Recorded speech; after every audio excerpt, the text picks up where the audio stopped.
আসসালামু আলাইকুম। আজকে হচ্ছে রবিবার 25শে মে। গত বৃহস্পতিবার থেকে বাংলাদেশের রাজনৈতিক এবং পারিপার্শ্বিক অবস্থা খুব টালমাটাল হয়ে গিয়েছিল। বিএনপির কিছু দাবি এবং তার সাথে সেনাপ্রধানের কিছু নির্বাচন নিয়ে ডিসেম্বরের মধ্যে নির্বাচন করণীয় করতে হবে এবং বিএনপিরও দাবি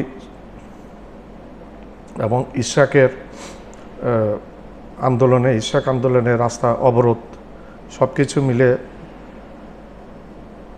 ইন্টারিম সরকারের জন্য একটা ভালো সময় যায়নি। তখন এক পর্যায়ে শুনে গেছে professor doctor Mohammad interim government chief doctor Mohammad Yunus সাহেব পদত্যাগ করবেন। সেই সংবাদে দেশে বিদেশে উত্তাল হয়ে গেছে এই সংবাদটা নিয়ে, এবং এর পরিপ্রেক্ষিতে অনেকে গিয়ে উনাকে বুঝিয়েছেন, এবং যেটা শুনি ছাত্রদের মধ্যে গিয়েছেন, অনেকে বুঝিয়েছেন। জামাতও একটা সর্বদলীয় বৈঠকের আহ্বান জানিয়েছেন, যার পরিপ্রেক্ষিতে গত পরশু জামাত বিএনপির সাথে আলাদা আলাদা করে এবং ছাত্রদের যে পার্টি সেই এনসিসি সেটার সাথে আলাদা আলাদাভাবে বৈঠক করেছেন ডক্টর মোহাম্মদ ইউনূস সাহেব। সেনাপ্রধানের যে বক্তব্য, সেনাপ্রধান পলিটিক্যাল বক্তব্য দেওয়া, এটাকে আর্মি রুলসের মধ্যে পড়ে কিনা সেটা আমার একটা প্রশ্ন। আমি এর বেশি কিছু বলতে চাচ্ছি না। আর্মি রুলসে পড়ে কিনা সেনাপ্রধান সেনাপ্রধান থাকা অবস্থায়, একটা সিভিল গভর্নমেন্ট থাকা অবস্থায় রাজনৈতিক বক্তব্য দেওয়া, এটা আর্মি রুলসে পড়ে কিনা সেটা আপনারা একটু জানাবেন কমেন্টে পারলে আমাকে। এখন ডক্টর মোহাম্মদ ইউনূস সাহেবকে সবাই অনুরোধ করেছে এবং উনি মিটিং করেছেন জামাত বিএনপি ছাত্রদের যে পার্টি সেই পার্টি, এগুলোর সাথে মিটিং করার পরে একটা সিদ্ধান্ত হয়েছে উনি আপাতত পদত্যাগ করছেন না। উনি এটা বলেছেন যে আমাকে যদি কাজ করতে দেওয়া না হয়, আমাকে যদি কাজ করতে আমার সঠিক পথে যদি কাজ করতে দেওয়া না হয়, তাহলে আমি থেকে লাভ নেই, আমি চলে যাব। এই কথাগুলো অবশ্য উনি শপথ গ্রহণের আগেও 9 মাস আগে 10 মাস আগে শপথ গ্রহণের আগেও 2024 সালের অগাস্ট মাসে উনি শপথ গ্রহণের আগেও বলেছিলেন। সেই একই কথাতে উনি অনড় রয়েছেন।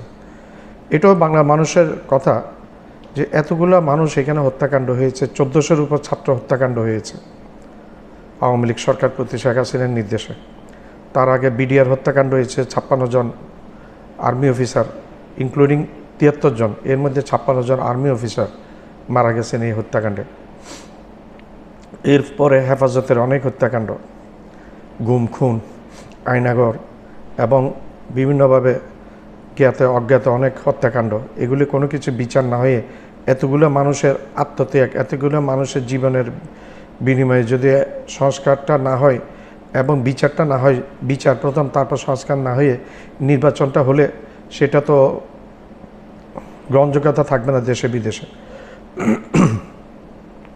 কারণ পুরনো সেই হাসিনা রেজিমের সেই কর্মকর্তাগুলো রেখে যদি বিএনপির চরম দাবি যে ডিসেম্বরের মধ্যে সেনাপ্রধানের চরম দাবি ডিসেম্বরের মধ্যে নির্বাচন করে দেওয়ার জন্য, ডিসেম্বরের মধ্যে করতে হলে আমি জানি না সরকার এর মধ্যে বিচার করতে পারবে কি না, এবং স্তরে স্তরে যে আওয়ামী লীগ আমলের যে লোকগুলো বসা আছে সেগুলিকে পরিবর্তন করতে পারবে কিনা, নির্বাচন কমিশন সংস্কার করতে পারবে কিনা, এবং বাকি যেই ডিসি এসপি বিভিন্ন থানার এগুলা পরিবর্তন করতে পারবে কিনা। আমার মতে এটা একটা সময়ের ব্যাপার আছে, সময় লাগবে এটা পরিবর্তনের জন্য, যেটা ইন্টারিম গভর্নমেন্ট অন্তর্বর্তী সরকারের প্রধান ডক্টর ইউনূস সাহেব এবং ওনার মন্ত্রীরা বিভিন্নভাবে বলেছেন, ওনার উপদেষ্টারা।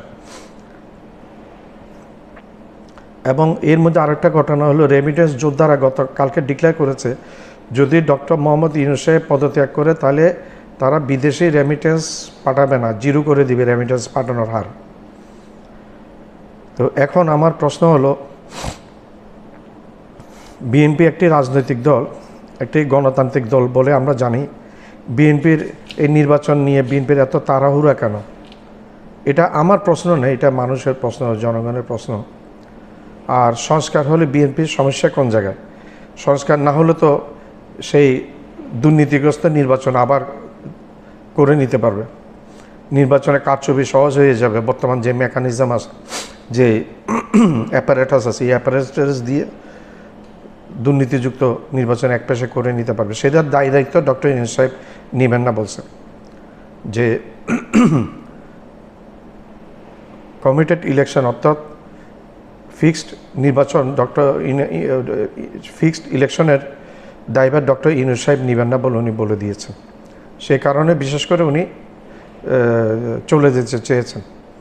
যাক, এখন আমরা ধরেন ডক্টর মোহাম্মদ ইউনূস সাহেব পদত্যাগ করলো, একযোগে ওনার পুরা মন্ত্রী ওনার উপদেষ্টা পরিষদে পদত্যাগ করে ফেলবে, সাথে সাথে যতগুলা মেইন আছে সবাই একসাথে পদত্যাগ করে ফেললো এবং বিএনপিকে বলা হলো যে আপনারা সরকার গঠন করেন। ঠিক আছে, বিএনপি সরকার গঠন করলো। এখন বিএনপি সরকার গঠন করার ফলে এখানে বিরোধী দল জামাত আছে, জামাত ইলেকশনে অংশগ্রহণ করলো না, ধরে নিলাম জামাত অংশগ্রহণ করলো না, ছাত্ররা অংশগ্রহণ করলো না এবং অন্যান্য কোনো রাজনৈতিক দল অংশগ্রহণ করলো না। তখন বিএনপির অবস্থা কি হবে? আওয়ামী লীগ একটা সাংগঠনিকভাবে অনেক বেশি শক্তিশালী একটা দল ছিল, যেটার পিছনে ভারতের ব্যাকিং 100% ছিল, 101% ব্যাকিং ছিল। বিএনপির পিছনে ব্যাকিং আছে আমরা জানি, কিন্তু ওইভাবে কি ব্যাকিং ভারত থেকে তারা পাবে? পারলে বিএনপি কতটুকু বিএনপি সরকার পতন আন্দোলনে এই পর্যন্ত সাকসেসফুল হয়নি। এই সরকারটা পতন হয়েছে ছাত্রদের আত্মাহুতির মাঝে, ছাত্ররা নিজেদের জীবন দেওয়ার বিনিময়ে এই সরকারের পতন হয়েছে শেখ হাসিনা ফ্যাসিবাদী সরকারের। সেটা বিএনপি করিয়ে দেখাতে পারে না বিগত 15 বছরে। তো এই বিগত 15 বছরে বিএনপির এই নির্বাচন ডিসেম্বর হবে, দ্রুত নির্বাচন দিতে হতো, এগুলো হাসিনার কাছে চায় না কেন? হাসিনা তো তখন ইলেকশন দিয়েছিল, সেই ইলেকশনে তিনবার বিএনপি আসে না কেন? আমার প্রশ্ন এই জায়গায়। বিএনপির অনেক নেতাকর্মী রাত্রে ঘুমাইতে পারতো না আওয়ামী লীগের অত্যাচারে, গ্রেপ্তার আতঙ্ক, মামলা আতঙ্ক, অনেক নেতাকর্মী ঘুমাতে পারতো না। আমি কোনো বিএনপি পক্ষ না, আমি একজন অরাজনৈতিক ব্যক্তি, আওয়ামী লীগের পক্ষ না। এখন কথা হলো, ধরেন এই অবস্থা পরিস্থিতি যদি হয়ে যায়, সবাই পদত্যাগ করে ফেললো, কেউ নাই, এবং বিএনপি শুধু একা দাঁড়ালো, বিএনপিকে রাগ পারবে? তখন বিরোধী দলের ছাত্রদের আন্দোলন, ছাত্র জনতার যে আন্দোলন চরমভাবে হয়ে যাবে। এমনিতেই ডক্টর মোহাম্মদ ইউনূস সাহেব পদত্যাগ করুক, এটা 80-85% মানুষ চাচ্ছে না। আমরা বিভিন্ন জনমত জরিপে দেখছি 80-85% মানুষ চাচ্ছে ডক্টর মোহাম্মদ ইউনূস সাহেব আরও কয়েক বছর থাকুক, থাকলে দেশটা সংস্কার করবে, দেশকে উন্নতির চরম শিখরে নিয়ে যাবে, যেটার প্রমাণ উনি অলরেডি 9-10 মাসের মধ্যে রেখে গেছেন। মানুষ এখন বিশ্বাস করতে শুরু করেছে, ভালোবাসতে শুরু করেছে উনার। বিশেষ করে উনি পদত্যাগ করার পর থেকে মানুষের আরও পপুলারিটি ডক্টর মোহাম্মদ ইউনূস সাহেবের প্রতি বেড়ে গেছে। উনার একটা আন্তর্জাতিক মর্যাদা আছে। বিএনপি এখন চাচ্ছে যে কোনো একটা দেশের সমর্থন নিয়ে এবং দেশের মধ্যে করে একটা ক্ষমতায় থাকার জন্য। ভাই, একটা দেশের সমর্থন নিয়ে কি ক্ষমতায় থাকা যায়? আওয়ামী লীগ পেরেছিল, 15 বছর পেরেছে, এরপরে পেরেছিল, পারে নাই। তো আওয়ামী লীগের যে গতি হয়েছে তার চেয়ে আরও করুণ পরিণতি আপনাদের হতে পারে। আর আপনাদের নেতাদের নামও কিছু কথাবার্তা হয়েছে, যেটা আমরা ইউটিউবে দেখলাম যে সালাউদ্দিন সাহেব উনি যে ভারতে ছিলেন, এগুলি নিয়ে অনেক কথাবার্তা আছে। যা হোক, সেটা আমি আর ওইদিকে যেতে চাচ্ছি না। তো বিএনপি সরকারের মধ্যে যিনি তত্ত্বাবধায়ক সরকার প্রধান আছেন, ইন্টারিম গভর্নমেন্টের চিফ আছেন ডক্টর মোহাম্মদ ইউনূস সাহেব, উনি একজন সর্বজন শ্রদ্ধেয় একজন ব্যক্তিত্ব, দেশে এবং বিদেশে সব জায়গায়। সালাউদ্দিন সাহেব বলেছেন ওনার বিকল্প আছে, কিন্তু চুপ্পু সাহেবের বিকল্প নেই। কী কথাবার্তা বলেন আমি বুঝি না। এই সালাউদ্দিন সাহেবরা কী ধরনের কথাবার্তা বলেন? চুপ্পুর নাকি বিকল্প আছে, বিকল্প নাই। ডক্টর ইউনূসের নাকি বিকল্প আছে। চুপ্পুকে চিনে কয়জন? শেখ হাসিনা যদি ওনাকে প্রেসিডেন্ট না মানে থেকে চিনতেও না। ডক্টর ইউনূস সাহেবকে চিনানোর প্রয়োজন। উনি এই সরকারে আসার আগে থেকে উনি বিদেশে পপুলার। ট্রাম্পও ওনাকে পছন্দ করেন, মোদিকে পছন্দ করেন না। ট্রাম্পের পছন্দ মানুষ না মোদি, ছুঁড়ে ফেলে দিয়েছে ট্রাম্প মোদিকে। ডক্টর ইউনূস সাহেবকে ট্রাম্প পছন্দ করেন। সেটা এতদিনে, এত মাসের নয়, ট্রাম্প ক্ষমতায় আসার পর থেকে এতদিনের কার্যকলাপে বোঝা যাচ্ছে। ডক্টর ইউনূস সাহেব দেশে বিদেশে যেই ইনিশিয়েটিভগুলো নিতে পারেন, যেই কার্যক্রমগুলো করে দেখাতে পারবেন, সেটা বাকি আরেকজনের লোকের পক্ষে দেখানো সম্ভব না। আমাদের ডক্টর ইউনূস সাহেবের বদলে আরেকজন আসলে সে আবার হয়ে যাবে, আমাদের দেশটা আবার হয়ে যাবে সে পরাধীন বিগত 16 বছরের ইতিহাসের মতো। আমার চ্যানেলটা লাইক করবেন, শেয়ার করবেন, সাবস্ক্রাইব করবেন, বেল আইকনটা প্রেস করবেন।